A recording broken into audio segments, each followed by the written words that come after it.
Welcome to the June edition of North St. Paul Notes. I'm your host, Paul Anderson. Coming up in the next half hour, we'll get a preview of the Silver Lake Splash. Stay tuned, North St. Paul Notes is straight ahead.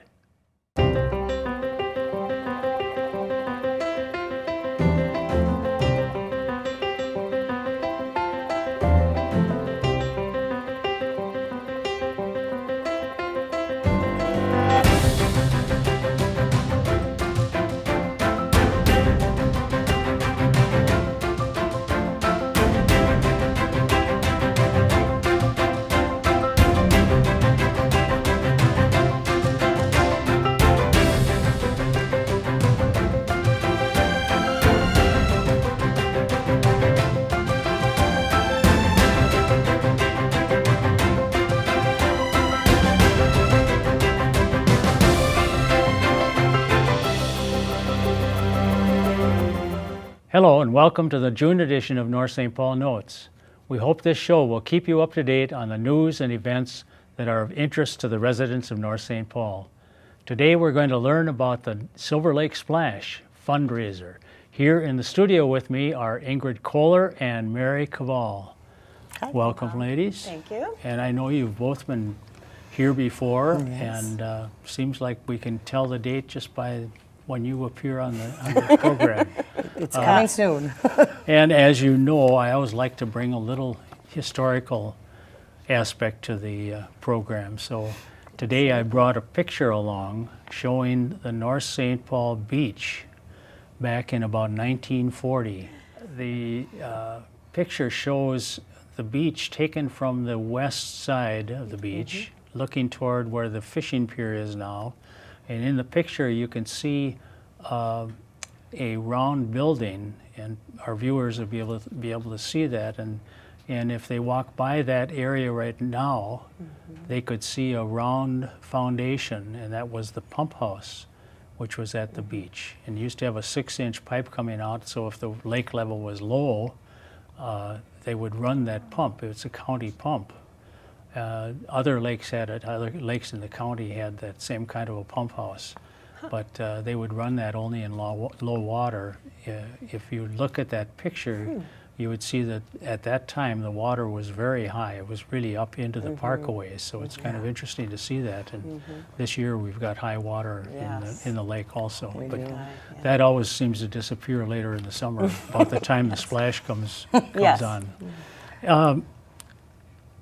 And I know that some of our viewers may not be aware of what the Silver Lake Splash is, so maybe you can just explain a little bit about it to the viewers that happen to be watching. Well, it started 5 years ago. This is our 5th annual.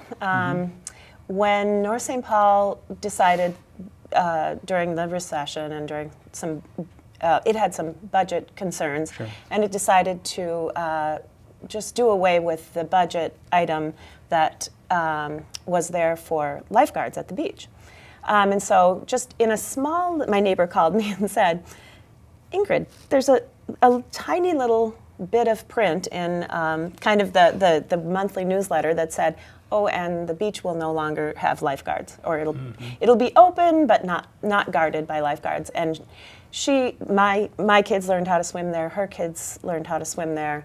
We knew how heavily used that was, and we just didn't think that was a very good idea. So we just kind of started on our own a little grassroots They rallied the effort. troops. Yeah, an effort where we went around and talked to neighbors. And of course, we took we had them sign a petition too, because we thought, well, let's get organized about this. Well, we just mostly wanted to talk to people who lived especially near the beach and in our neighborhood, and just find out if anybody else felt as strongly as we did about this. And you know, we really heard from a lot of residents that would be a really bad idea. There were concerns about safety, of course, but also just preserving that sort of organized presence down there. In a way, the lifeguards act like police officers. They can keep the behavior, and they can also tell someone who wants to fish while someone's swimming, you know, I'm sorry, you have to leave now. So we just saw these potential problems with that, and and then we went to City Hall. We just said, you know, how can we talk about this. What can we do? And then Lynette, who's not here today but has been on your show before, and one of the original organizers, said, I know, let's have a meeting down at the beach where all the residents can talk about it. And we realized only after the fact that was open fishing weekend. I don't know how we got so many residents down there, but there were quite a few people down there that day. I don't know if you were there that day. I don't remember now. But anyway, we invited the mayor and city council, whoever wanted to come down to the beach that day to just simply state our concerns, and not to just complain, but just to say, let's figure out what we can do about this. So then what followed then was we decided to go to the next city council meeting and then just simply ask for this to be put back in the budget. We didn't, bring our pitchforks and our, we weren't going to be antagonistic about it, but we were really going to voice our concerns. And then we had a big showing at that city council meeting as well. So I think, and then city council and the mayor were very supportive of it. And just kind of, it was one of those things where they didn't know how strongly people felt about it until they took it out of the budget. And then they were willing to put it back in. It was really it was a nice exchange, and they kind of voted it back in. And then I think it actually happened right at that meeting too, where we said, well, as long as we have all these people riled up about this, let's have a fundraiser. Let's have an event down there. Maybe we can use this energy and this enthusiasm. And you didn't know at the time what you were getting into. No, and you knew because you had been part of the ice cream social.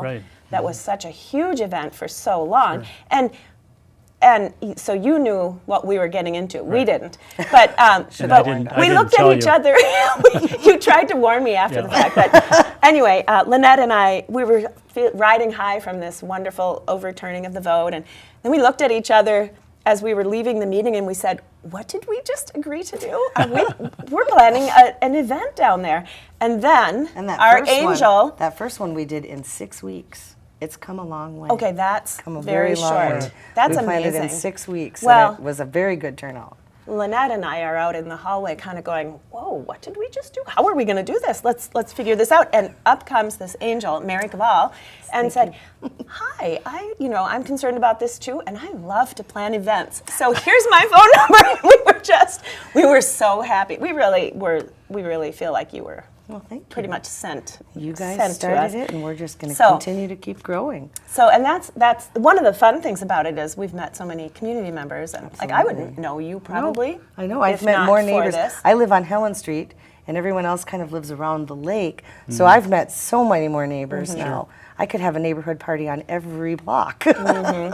So that's really how it started, was this concern, and then it just has become and the first year we didn't know how many people we would get, but some people estimated that we had probably about 900 the first year. And it's escalated since then. We raised $4,000 the first year, $5,000 the next. It's over these. It's not right at 4,000, but it's a little over 4, a little over 5. And then last year was almost 7,000. So I mean, we're doing really well. That's for sure. Yeah. And every year it keeps bringing more. Last year we had rain during setup, but the sun came out at 1 o'clock, and it was beautiful. Your timing was perfect. Yes. So Mary, did you get calls after that, after you said that you like to plan events? Yes. From us. Yes. And I do love to plan events, but this one was a little big, and it just keeps getting bigger. But we have a good group. I mean, we're always looking for more volunteers. So if you need to contact us, you can go on the City Hall or North St. Paul City website to events, and you can find out what's going on. You can contact us that way. So how many volunteers do you enlist? Well, there's about 5 on a committee that kind of do the organizational so piece your of basic committee is 5? About, it's kind of behind the scenes. It varies. And then it kind of varies. And then there are at least 60. Oh, we had 80 volunteers last year, like I said. That turn out on that day to help us set up, help us run games, and tear down. Yeah. We've had Boy Scouts have let us know that they're interested in helping clean up.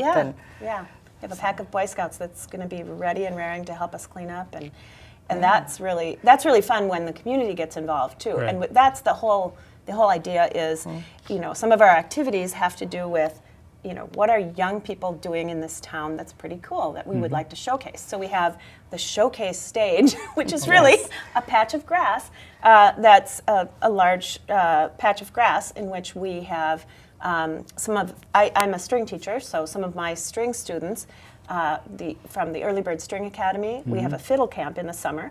So several of those kids come down and play fiddle tunes in that showcase stage. The mayor really likes that. He has said that before. And then Dragons Kung Fu from downtown North St. Paul brings a lot of their students. Yeah, they do a really nice routine, and everybody just oohs and ahs. It's almost like watching fireworks. They do a martial arts routine, and Yeah. it's really exciting. Sure. And we have food vendors and kids games and Minute to Win It. This year we're having someone from the watershed who's actually going to be down by the lake off to the side of the beach showing the kids what kind of critters she can find in the water. Oh, okay. And we have someone from the Resilient Community project. They're going to come and speak about ash borer, so they're going to have just a little stand that shows us how we can help our ash trees, and live music by Any Day Now, who volunteers every year. Any Day Now is the band. The band, yeah. And they It's volunteer One of my every neighbors year. is in that You band. It's probably hear amazing. them rehearse because I think they rehearse near They your do. house. They do. And We hear yes. them. Yeah, I'm sure you hear that. They give us 3 hours of music every Yeah. day, That's or every amazing. year, and It's- that doesn't include their setup and their takedown time. It's I mean, it's pretty really amazing. nice. Jake Bruce will be there. He's going to play for a little while. He Jake grew up, Bruce. he lives on the lives right on the corner, right across from the beach. Oh. And I happen to know his mom, and she said, my son is doing some, He does more hip does- hop, good kids. It's the Popular- older kids' music. Sure. And he plays his guitar and he sings and. yeah, he's okay. really good. So he takes the stage after they're done, and it's just it's fun to see people donate their time Sure.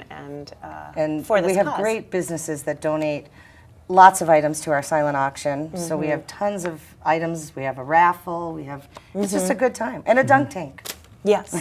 The dunk tank. The dunk tank, we usually get a city council member or two to go in the dunk tank. Do you have problems getting volunteers for the dunk tank? Yes, we do. we have. Shockingly enough. We yes. have. Last year, we actually had 2 of the local bars had 2 of their bartenders competing with each other. Oh, I see. So they brought their own crowds, but it was a very successful dunk tank last year. So Okay. yeah, And we have crafts. There's another element of it where kids can just do a craft.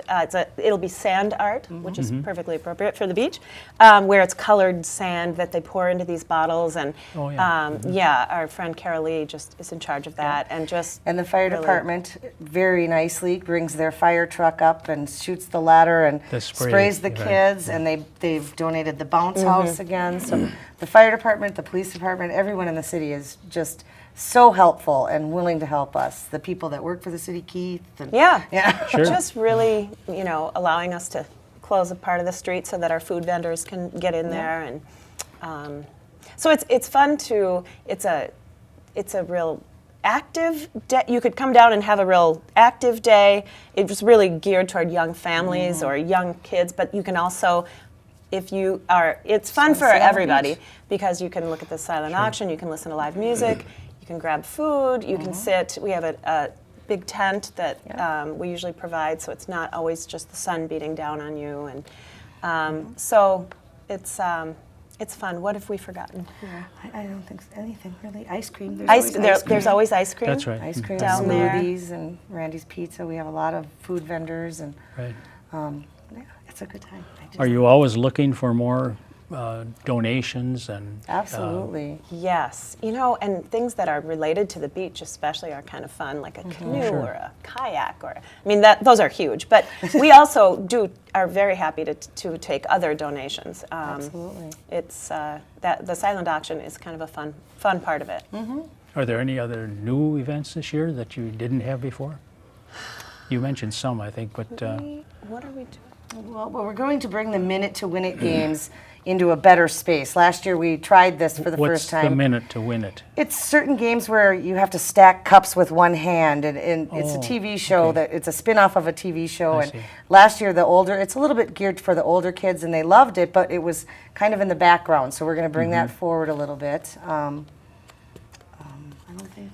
And you might, one of those games might be stacking cups, or another one might be trying to get an Oreo from your forehead down to your mouth without dropping it. In a I mean, minute. just silly, just really Sure. super Yes, silly. silly games. Sounds like fun, though. It is, yeah. And last it year, our is. volunteers that couldn't actually be at the event, rather than, since they couldn't be there, they donated prizes for these games. So we had people donating like little Gatorade water bottles and chips and things like that. So it turned out that, we got really good prizes. And Sure. Oh, and we have a candy wheel, which is always very popular. It's fun to spin a wheel anyway, but then there's cool candy, that we get that is kind of unique, I think. You don't just usually see this stuff it's in your stores. Mikes and Ikes and those kinds of things. But And funny- funny that's all little donated. It Packaging. is. and- Okay. So, yeah, it's pretty. It's a lot of work to put this on, but it's so gratifying to Absolutely. just kind of see you can really see that it takes a little bit of effort from so many people, Right. and you can make this big thing. I think it's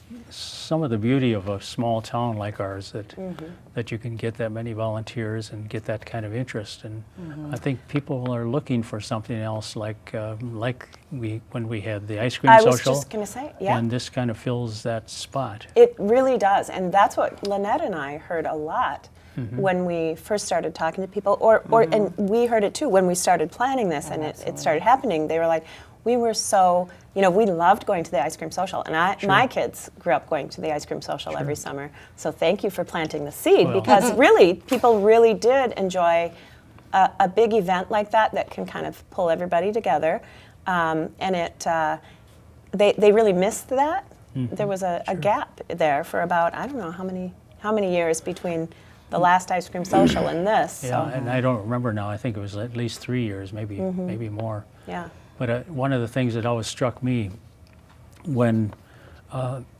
working with the Historical Society and the Ice Cream Social was the number of people who didn't actually grow up in North St. Paul. And I think here's another example. Neither of you grew up in North St. Paul. Right. And a lot of your volunteers didn't, but they are members of this community now, and they want to give back to it. And I think that's a We've actually had people contact us that want to reserve a table so they can have their birthday parties for their children down there, because then they just give them $5, go play the games, and get them each hot dogs. okay. Yeah. It's a birthday party they don't have to clean up. Yeah, that's right too.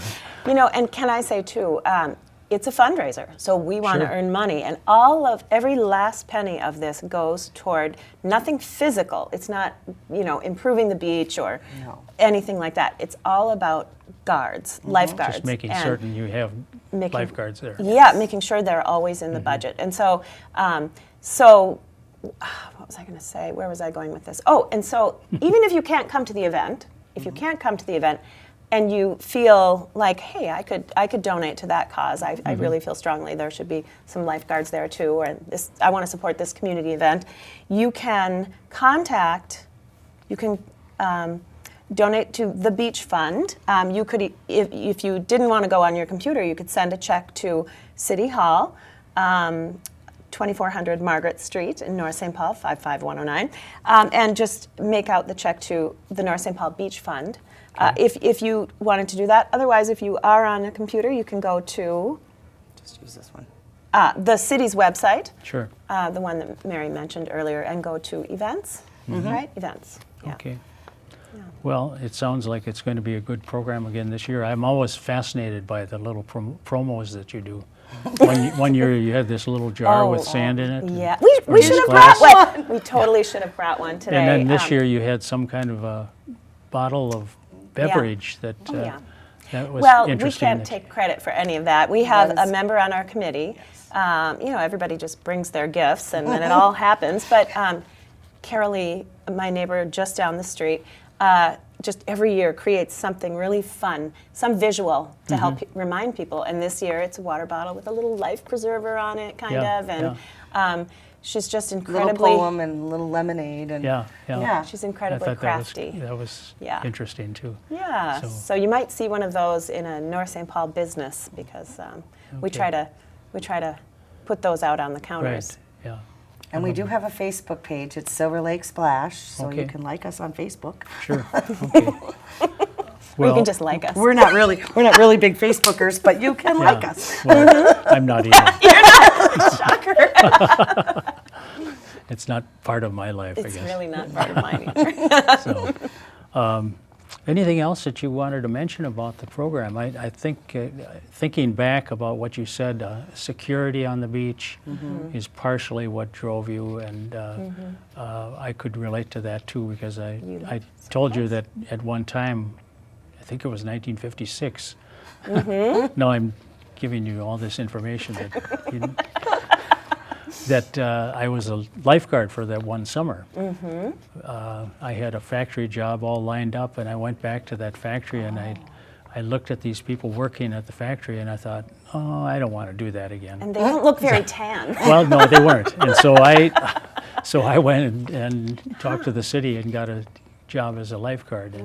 And at that time, they used to pass out these little badges to the lifeguards so that you had some kind of authority. Yes. It made you feel like you were actually part of the city enforcement crew. So They really are. They yeah. really are. And Yeah, I think they the are. police Yeah. department really appreciates having them because can you imagine, I would think Absolutely. so. if there isn't a lifeguard, who would you call if somebody's And That's right. they do Fishing so or much whatever. more than just, watch for swimming Right. incidents. I mean, like you said with the fishing, they keep the fishermen out of there. They clean the beach every morning. Right. They clean it up. They clean it up at night. So they do so much more than we even know I of. know. and that is run through the Maplewood Community Center, and Ron Horwath just does this amazing job of training them and making them feel like they do have authority, and and it's just runs a really tight ship, and they're always appreciative of us too when we arrive, because they know that it's all They are worth all the pennies that we can raise. yeah, we need them and they need us. Definitely worth Good all way the to say pennies it. we Yeah, can raise. I Yeah. think so. So, Yeah. Well, we're almost out of time, but I appreciate your coming back again. Thanks for having us. yeah, thank you. It's always fun, and there's never any lack of things to talk about, even though we've talked about them before. Right. Did we throw out the date yet?